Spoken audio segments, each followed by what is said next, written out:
ചെറിയൊരു എമൗണ്ട് ചിലവാക്കി നമ്മുടെ വീട്ടുമുറ്റം ഇതുപോലെ പൂക്കൾ നിറഞ്ഞ് ഒരു ഗാർഡനാക്കി മാറ്റാൻ അധികം ബുദ്ധിമുട്ടൊന്നുമില്ല കേട്ടോ. 15 കളറുകളിലായിട്ട് അടിപൊളിയായിട്ടുള്ള ആന്തൂറിയം പല കളറുകളിലുള്ള ഒരു കളർഫുൾ ഗാർഡനാക്കി മാറ്റാം.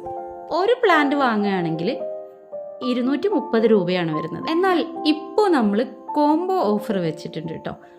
10 പീസ് ആന്തൂറി എടുക്കുമ്പോൾ നമുക്ക് ഒരു പ്ലാന്റിന് 200 രൂപ വീതം വരുള്ളൂ. അപ്പോൾ 200 രൂപ വെച്ച് 10 പ്ലാന്റും അതിലേക്കുള്ള കൊറിയർ ചാർജും തന്നാൽ ഇതുപോലെ മനോഹരമായ ഒരു ഗാർഡൻ നിങ്ങളെ വീട്ടുമുറ്റത്തും ഉണ്ടാക്കിയെടുക്കാം. ഇനി ഡബിളായിട്ട് വാങ്ങുന്നവർക്ക് അതിൻ്റെതായ ഡിസ്കൗണ്ടും ഇട്ട് തരും കേട്ടോ. അതിന് നിങ്ങൾ ചെയ്യേണ്ടത്, ഇതിൽ ഏത് പ്ലാന്റാണ് നിങ്ങൾക്ക് വേണ്ടതെന്ന് വെച്ചാൽ അതിൻ്റെ സ്ക്രീൻഷോട്ട് എടുത്ത് മുകളിൽ കാണുന്ന ഈ നമ്പറിൽ അയച്ചു തരാം. വേണമെന്നുള്ളവർ പെട്ടെന്ന് തന്നെ ഓർഡർ ചെയ്യുക. എല്ലാവർക്കും നന്ദി, നമസ്കാരം.